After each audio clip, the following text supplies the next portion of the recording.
Welcome back to another episode of Harmonious at Lunch, the show that fuels your business success. I'm Brandon Gano, your host and guide through the world of harmonious business growth. Today, we're unlocking powerful strategies with industry experts to help your business thrive. If you're a business owner, entrepreneur, or executive, you are in the right place. Join me and our incredible guest today on the journey to clarity, growth, and success. It is time to revolutionize your approach to business. Let's dive in with another episode of Harmonious at Lunch. Welcome back into some more bite-sized business advice. And we have an episode today that I don't think any entrepreneur will benefit from because we're talking about easing the overwhelm. And we don't have that as business owners and entrepreneurs, as parents. So I don't know. Rebekah, welcome to the show. But do we have anything important to talk about?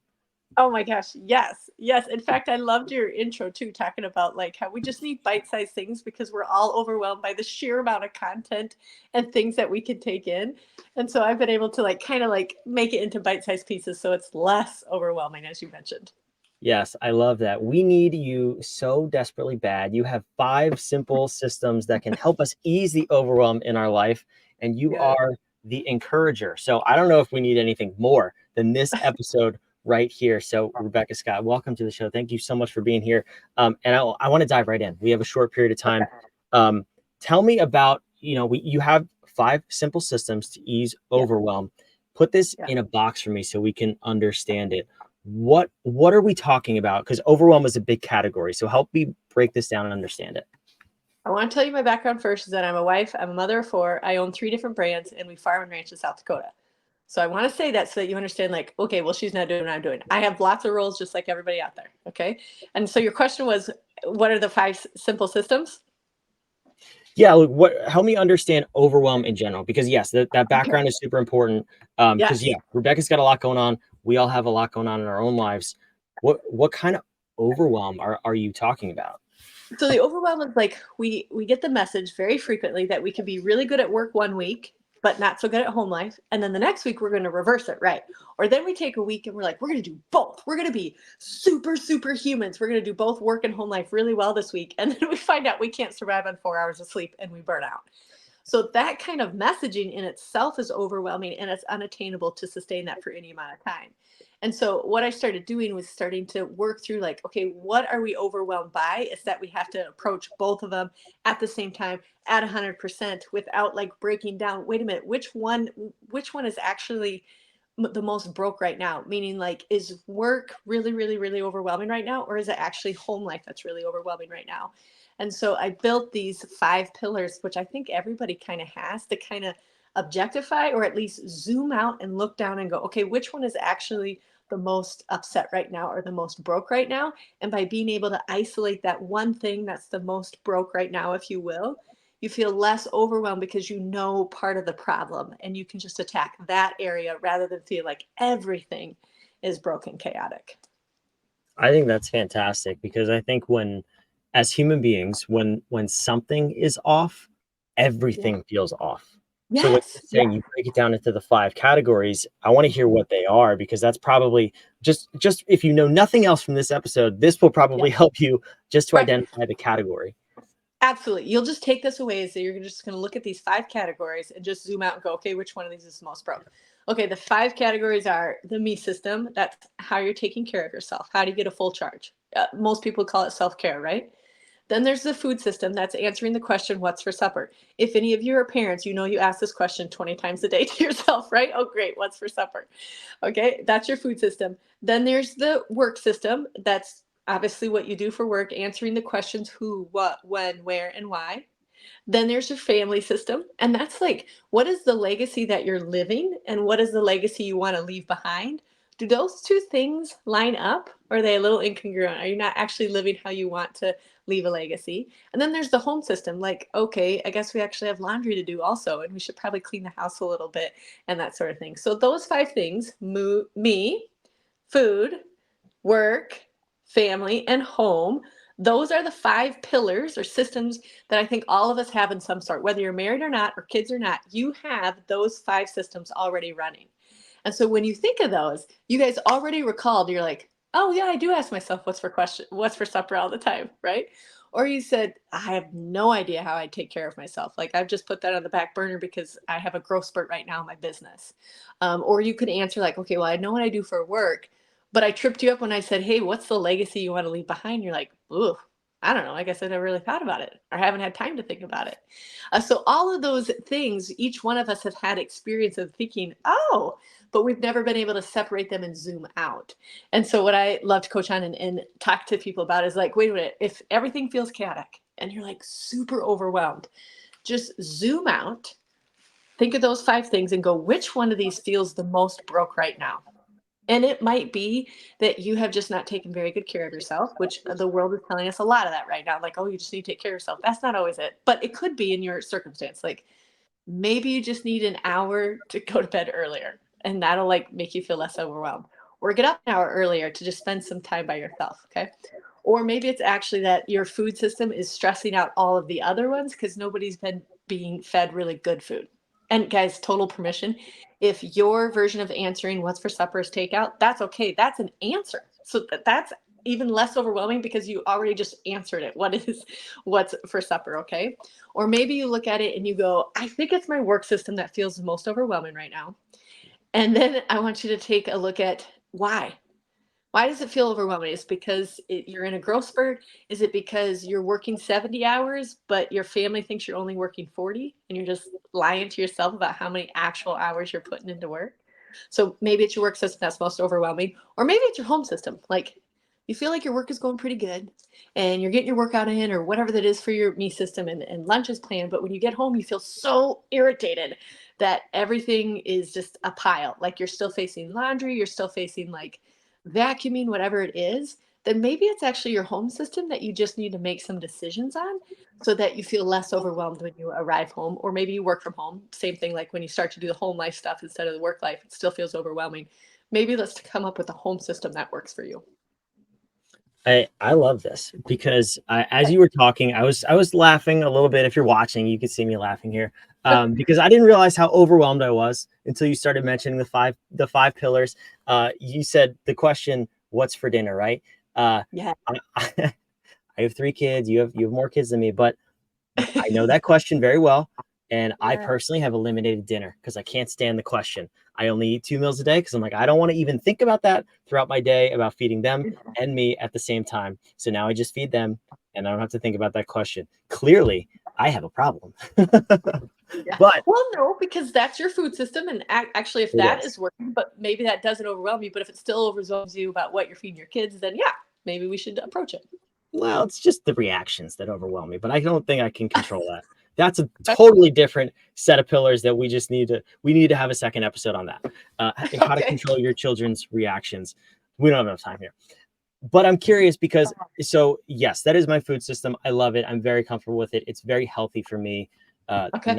Not projecting that on anybody, but it works for me. Sure. How do you Sure. prevent though? Let's say that is stressful, or you said like laundry when you get home, or you have to think about cleaning your house.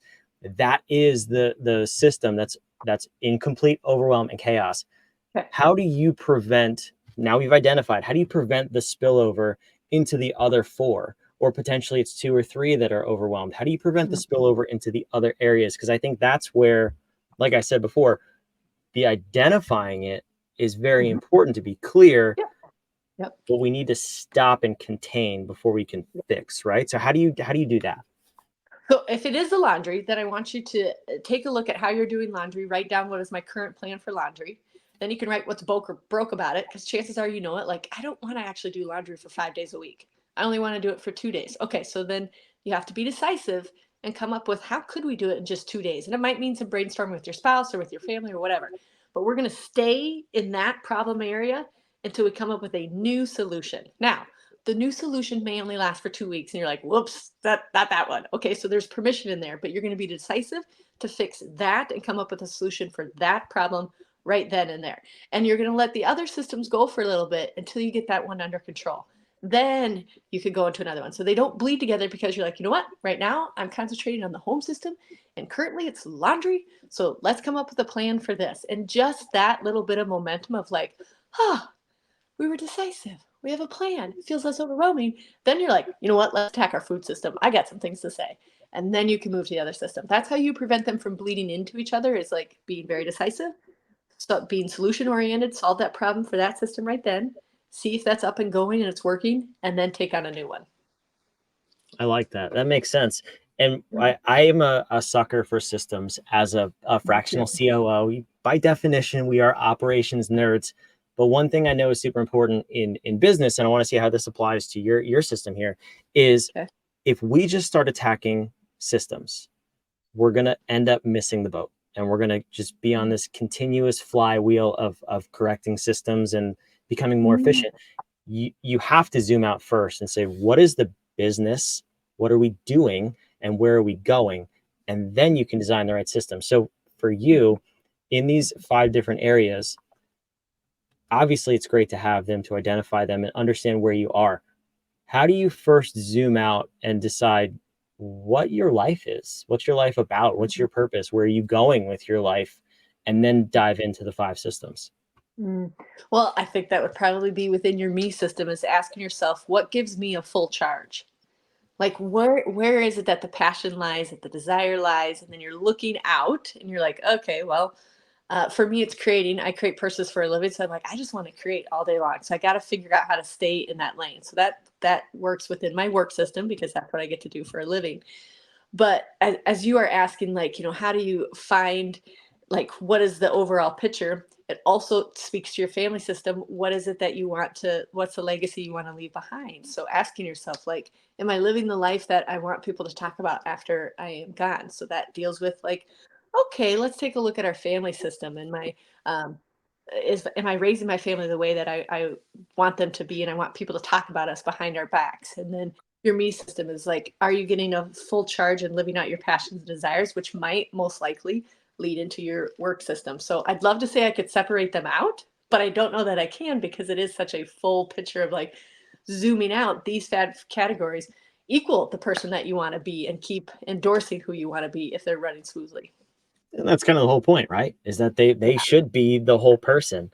No, I like that. I think that's a fantastic answer. I'm curious though, when you're working with people, what do you Yeah. find a commonality between when they first approach you, of which one is the most broken, or which Oh. few are the most broken? Yes. Usually the me system, because we're just not quite sure how to take care of ourselves, but we follow a lot of advice from the world about, like, well, it's running 3 miles in the morning, or it's reading your Bible for an hour in the morning, or it's skincare that takes however long. Those are all, like, great answers, but they may not be the right answer for you. So I usually, like, really, really question, like, if yours is sleeping in for an hour, that's great. Like, that's what it is for you. If yours is actually, mine's burpees and Jesus. If yours is getting up and doing burpees, that's yours. So I usually start with the me system, is like, how are you getting a full charge? Because if you're only running at 30%, I can't tell which one of the systems is the most broke, because you are so broke. You're only at 30% instead of 100%. So let's kind of figure out how we can get you to a full charge. And we're still going to have to run the systems alongside while you try to figure out how to charge yourself, because you can't, unfortunately, just isolate that when you're a parent and stuff, so you kind of have to work on it alongside the others. But usually when I'm coaching, it ends up being like, let's just talk about how to get a full charge. How can we get you at running at 100%, or at least trying to run at 100%? And then usually, astonishingly, the next system that is usually the most broke is food. We just haven't made decisions for our food system. Kind of like me. Did you just call me out there? It could be. Because, like, the work system we all adore. Some of us, a lot of us have gotten, especially those that are listening here, have gotten to choose what they love to do, right? And so they're like, I love my work. I love what I get to do for a living. I love all those things. But we tend to not plug time into the other systems, because we're like, oh, my work is easy, even though we might be working 70 hours and not realizing it. So then we also take a look at the work system and, like, hey, let's just be honest with how much time you're spending with it. And it could be the reverse of that too. Sometimes they're like, I just can't figure out why my business isn't taking off. I love it. I'm like, well, you applied 20 hours a week at it. So that's all the amount that it can take off, is because the 20 hours. And again, that is not a judgment. That might be like, well, why are you only applying 20 hours? Well, I have a newborn, or I have a toddler. I'm like, got it. Totally understand. We're concentrating on the family system right now. until we can get that up, and maybe we can sneak it up to 30 hours if our systems get a little bit smoother. But again, there's like not a lot of judgments. It's just looking at the systems and going, what is the most broke right now to reduce the overwhelm, and which ones do I need to be a little bit more honest with so that I can gain some momentum on? Yeah, I want to dive in real quick because I meet so many people, and the one that I think, just from hearing these right now, is the me system. Kind of like you said, where I just find people are exhausted, they're burnt out. It may be from the years of pandemic and just inflation and all these things we have going on. I find that people are just on the edge or fully burnt out. So how do you? The second part of that is they don't know how to recharge themselves. How do you go about identifying it, not taking the worldly advice of, the running 3 miles or whatever? Listen, I'm all for your system. I hate half of it though. Burpees, I'm never going to do it. The Jesus, all for it, but I'm not going to do burpees in the morning. So how do I identify, and other people listening, how do you try different things just to know if you're in that state of burnout and exhaustion, what is it that's going to refuel you? Yeah. I recall the times where you caught yourself humming or singing or dancing. Those are just like physical cues of like, huh, I enjoyed that. What was that about? Was that because of the music playing? Was that because I was actually in my home and I just really enjoy my home? Like, try to take account of when you've had a little flutter, humming or singing or dancing or laughing more freely. Take a little note of like, hey, what's going on here? Is it the people that I'm with? Is it the environment? Is it the music? Is it because I just accomplished something? Like, take note of the times when you feel more joyful, and chances are those are things that will keep refueling you if you try to repeat them. And so if it's a person, awesome, have that person over more often. If it's the music, make a couple playlists. If it's an event that you got to plan, you had a bunch of family over, or the reverse, you went to an event, figure out what it is when you have some joy, even when you are burnt out. We all know that there's been a moment in your life when you've been really burned out and you can't respond, and you get like, it's a funny gif from a friend, or it's a song that plays that you're like, gosh, I love this song. What was it that just had a little surge and got you out of that funk? And take note of that and try to repeat that a few more times. I actually have a free resource on my website called 4 Areas to Restore Yourself, because we all went through this post 2020, especially as business owners. Like, we were like up and down, trying to change gears with whatever the latest was that we couldn't or could do.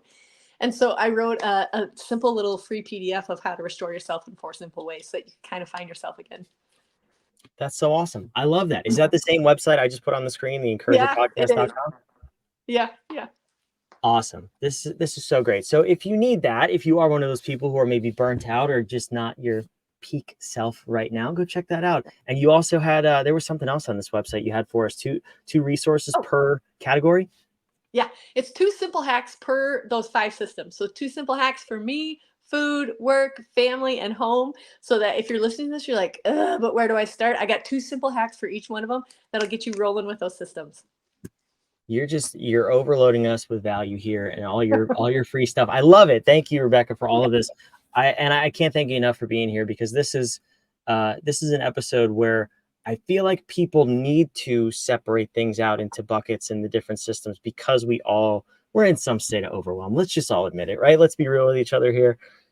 But I want to ask this question, and it's a question for a question. We believe that powerful questions get powerful answers. That's why there's an obnoxious question mark behind me. But from this topic, from this episode, what's a question you want the listener to ask themselves until they get an answer, however long that takes, just so that they can either get out of overwhelm or move their life forward, move their business forward, whatever that may be. What is that powerful question you want them to ask? Hmm. Well, based on just our last 3 minutes of conversation, I was ask yourself this: where do I feel the most joyful, both physically and mentally? Where do I feel the most joyful? I love it. I feel the most joyful putting these episodes on because I love you, the listeners, and I love putting out 5 episodes a week so you can get your business and your life and your body and your health moving in the right direction. So make sure you subscribe wherever you are. And thank you so much to Rebekah, an amazing guest. Thanks for being here. Thank you, Brandon. We'll see you on the next episode of Harmonious at Lunch. Until then, answer that question. We'll see you next time.